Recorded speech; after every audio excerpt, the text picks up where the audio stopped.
ان پر تنقید کا حق آپ کو حاصل ہے، ان سے اختلاف کا حق آپ کو حاصل ہے. وہ حاکم مطلق نہیں ہے، وہ عامر نہیں ہے. آپ کو معلوم ہے کہ حضرت عمر پر ان کے کرتے کے اعتبار سے جو ہے وہ تنقید ہو گئی تھی. تنقید کرنے والا کون تھا؟ سلمان فارسی رضی اللہ تعالی عنہ، جن کے بارے میں حضور نے فرمایا سلمانو منا اہل البیت، یہ تو ہمارے اہل بیت میں سے ہے، اتنا قریب ہے. حضور حضرت عمر خطبہ دے رہے ہیں اور وہ کہتے ہیں کھڑے ہو کر لا سمع ولا طاعہ، نہ سنیں گے نہ اطاعت کریں گے، کلمہ بغاوت ہے. تو کوئی ناگواری کا احساس نہیں. مجمع عام میں بات ہو رہی ہے، کیوں کیا بات ہے؟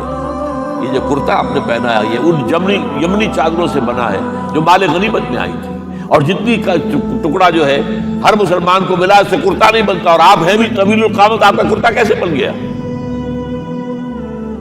فرماتے ہیں عبداللہ سے، اپنے بیٹے سے، عبداللہ ابن عمر رضی اللہ تعالیٰ عنہ، عبداللہ تم وضاحت کر دو. وہ کھڑے ہو کے کہتے ہیں نہ میرا کرتا بن رہا تھا نہ ابا جان کا، میں نے اپنے حصے کا کپڑا ابا جان کو دیا ہے، اس سے ہی کرتا بنا. الآن نسمع ونطیع، بس اب اس کے بعد آپ فرمائیے، آپ جو کہیں گے سنیں گے اور اطاعت کریں گے. یہ متوازن نظام، نہ ڈکٹیٹریت ہے کہ کوئی بول نہیں سکتا. تم اور حاکم وقت پر تنقید کر رہے ہو اور بڑبڑا کر رہے ہو. ایک عورت پکڑ لیتی ہے حضرت عمر کو رضی اللہ تعالیٰ عنہ. حضرت عمر نے آرڈیننس نافذ کر دیا تھا کہ اتنے سے زیادہ، اتنی رقم سے زیادہ مہر نہیں رکھا جا سکتا. کہ عمر تم کون ہوتے ہو ہمارے حق کے اوپر پابندی لگانے والے؟ جب قرآن میں ہے وَآتَيْتُمْ إِحْدَاهُنَّ قِنْطَارًا، شاید کسی بھی کو ڈھیروں سونا دیا ہو تب بھی طلاق کی شکل میں واپس نہیں دے سکتے. قنطار کہہ رہا ہے، آپ کون روکنے والے؟ اور حضرت عمر فرماتے ہیں آج ایک عورت نے عمر کو دین سکھایا، آرڈیننس واپس. اسی طریقے کا معاملہ حضرت عمر کا یہ اجتہاد تھا کہ یہ جو زمینیں اتنی بڑی بڑی جو ہے سواد، عراق، ایران، مصر سب فتح ہو گئے، چند ہزار صحابہ. اب مطالبہ یہ تھا کہ یہ مال غنیمت ہے، ہمارے اندر تقسیم کرنی ہے. جیسے حضور نے غزوہ خیبر میں جو زمینیں تھیں یہودیوں کی وہ مجاہدین میں تقسیم کر دی تھی. دلیل موجود، دلیل بھی سنت رسول سے ہے صلی اللہ علیہ وسلم. حضرت عمر کی حکمت کچھ اور کہہ رہی ہے.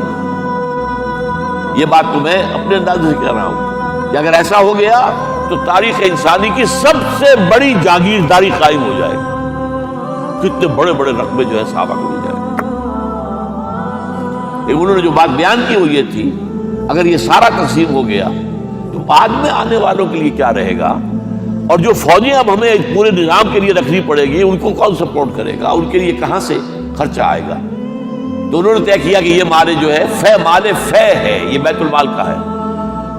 جو مال غنیمت ہے وہ صرف وہ ہوگا جو عین محاذ پر حاصل ہوا ہے، ہتھیار ہیں یا بھیڑیں بکریاں ہیں یا اور جانور ہیں، یا وہاں پر جو پکڑے جائیں گے قیدی وہ غلام ہوں گے، وہاں پر اگر عورتیں ہوں گی پکڑی جائیں گی، خریدیں ہوں گی. یہ نہیں کہ پورے ملک جو ہے وہ غلام بنا دیے جائیں اور پورے ملک کی جو زمینیں تقسیم کر دی جائیں. بعض صحابہ کھڑے ہو گئے نہیں. اب حضرت عمر نے ٹریبونل قائم کیا ہے.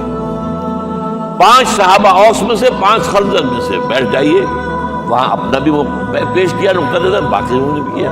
وہ ٹریبونل نے فیصلہ کیا کہ عمر کی رائے صحیح ہے رضی اللہ تعالیٰ. یہ نظام سید القوم خادمہم، یہ اگر کوئی کہتا، اگر یہ مثالیں نہ ہوتی تو کہتے کیا تمہارا دماغ خراب ہوا ہے، یہ شاعری تو تم نے اچھی کر دی ہے.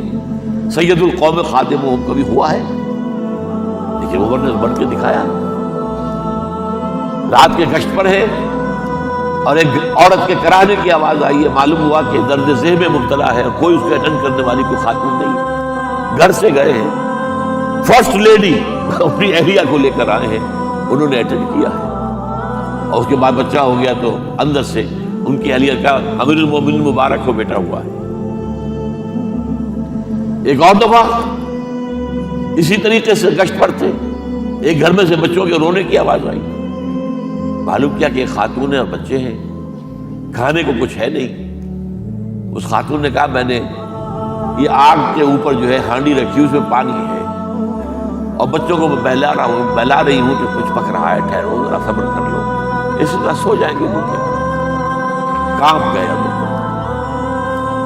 گئے بیت المال سے اور بوری گندم کی لے کر اپنے کندھے پر، اپنے غلام سے کہا میرے کندھے پر رکھو، اس نے کہا میں لے چلتا ہوں حضور۔ نہیں، قیامت کے دن تم میرا بوجھ نہیں اٹھا سکو گے۔ اور وہ اپنے کندھے پر لاد کر لائے ہیں اور وہاں کھانا تیار کروایا، بچوں کو کھلایا۔ یہ نظام، یہ ہے رحمت للعالمین کا مظہر۔ یہ جان لیجئے سیرت محمدی صلی اللہ علیہ وسلم کے جب آپ مطالعہ کرتے ہیں کہ وہ سارا انقلابی جدوجہد کا دور ہے، اس میں ابھی نظام کی جو خوبیاں ہیں وہ پورے طور پر سامنے نہیں آئی تھی۔ ابو بکر صدیق رضی اللہ تعالیٰ عنہ کا دور خلافت جو ہے وہ بھی کاؤنٹر ریولوشنری موومنٹس کو ختم کرنے میں صرف ہو گیا ہے، جسے انگریزی میں کہتے ہیں للی ان بلوم۔ نظام اسلام، اسلام کا نظام عدل اجتماعی جو ہے ایک کھلے ہوئے پھول کی طرح نظر آئے گا حضرت عمر رضی اللہ تعالیٰ عنہ کے دور خلافت۔ مساوات کا اندازہ آپ کر سکتے کوئی؟ خلیفہ وقت سفر کر رہا ہے بیت المقدس کا،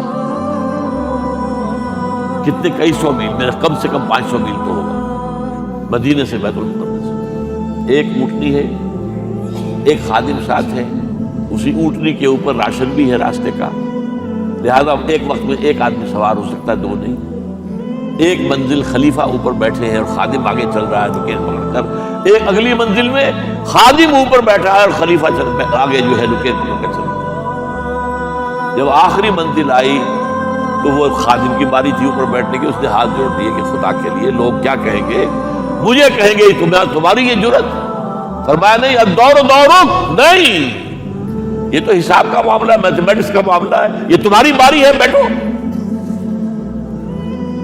یہ بلندیاں، یہ عظمتیں، یہ عدل، یہ انصاف، اور پھر یہ کہ بوریا نشین، کوئی محل نہیں۔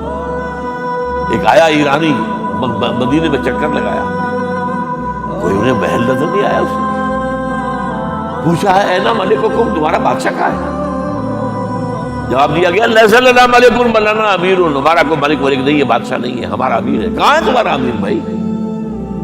وہ بیت المال کے کچھ اونٹ گم ہو گئے تھے، سب تلاش کر چکے، نہیں ملا، ہمارا خلیفہ خود گیا ہے، کسی کو ساتھ لے کر گیا ہوگا آئیڈینٹیفیکیشن کے لیے۔ تو دیکھا دوپہر ہو گئی تھی، دھوپ تیز ہو گئی تھی، حضرت عمر اپنے درے کو اپنے گردن کے نیچے رکھ کر ایک درخت کی چھاؤں میں آرام کر، نہ کوئی باڈی گارڈ ہے نہ کوئی محافظ ہے۔ مجھے وہی کھڑے ہو کر کہا ہے عمر تم انصاف کرتے ہو تو تمہیں کوئی ڈر نہیں ہے، اور ہمارے بادشاہ خون پیتے ہیں لوگوں کا، وہ کانپتے رہتے ہیں، انہیں اونچی اونچی فصیلیں چاہیے، بڑے بڑے فوجی چاہیے۔